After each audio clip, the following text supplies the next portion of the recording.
خاص طور سے رافضیت کے حوالے سے مجدد پاک نے کام کیا ہے۔ مجدد نفس ثانی قدس سر العزیز نے ایک بہت بڑا اصول دیا ہے۔ آپ کا چھوٹا سا رسالہ ہے رد روافظ، فارسی میں۔ تعلیمات تو آپ کی بہت ہیں، آپ مکتوبات شریف پڑھیں نا۔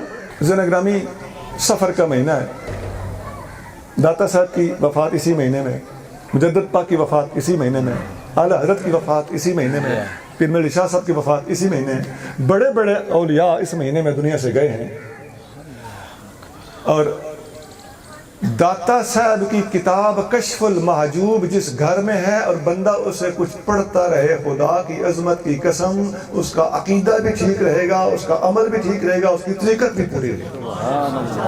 اور حضور مجدد پاک کے مکتوبات امام ربانی 3 جلدوں میں ہیں، ترجمے کے ساتھ ملتے ہیں، فارسی میں بھی موجود ہیں۔ جس گھر میں یہ ہوں گے بندہ ان کا مطالعہ کرتا رہے گا، اپنی اولاد کو مطالعہ کراتا رہے گا، اپنے بیٹے بیٹیوں کو گفٹ کرتا رہے گا، دوستوں کی ترغیب دیتا رہے گا، انشاءاللہ تعالیٰ اس کا کامل ایمان مکمل بھی رہے گا، درست بھی رہے گا، اس کا عمل بھی درست رہے گا، کردار بھی درست رہے گا، عقیدہ بھی صحیح اور تصوف بھی درست رہے گا۔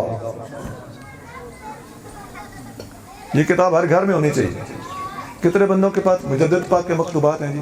ہاتھ کھڑا کیے۔ نہیں جی، کیمرے سے پیچھے پیچھے ایک بندے نے بھی ہاتھ نہیں اٹھایا، اور اسٹیج پر چند بندوں نے ہاتھ اٹھایا۔ سنا مجدد پاک کے بارے میں صرف ہم نے خطاب نہیں سننے، مجدد پاک کی تعلیمات سیکھنا چاہتے ہو تو آپ کے مکتوبات، خدا کی قسم آپ مکتوبات کی صرف پہلی جلد پڑھ کے دیکھ لیں، مجدد پاک انشاءاللہ آپ کو کنارے لگا دیں۔ میں نے بعض آستانوں پہ جا کر میں جاتا رہتا ہوں، تو میں نے بعض آستانوں پہ دیکھا ہے کہ مجدد پاک کے مکتوبات کا درس ہوتا ہے باقاعدہ۔ رات کو مرشد کریم بیٹھ جاتے ہیں، 10 15 20 30 مرید آ جاتے ہیں۔ ضروری نہیں کہ ہزاروں کا مجمع ہو، اس نشے سے باہر نکلیے کہ میں بہت بڑے مجمع میں کروں گا۔ آپ چند افراد تیار کر جائیں۔ بزرگوں کا قول ہے کہ ایک بندہ اگر مرنے سے پہلے ایک بندہ تیار کر کے گیا تو دین کی گاڑی چلتی رہی۔ ایک 2 بندوں پر محنت کرنے سے خدا کے واسطے نہ گھبرائیے، جڑیں تیار کر دو۔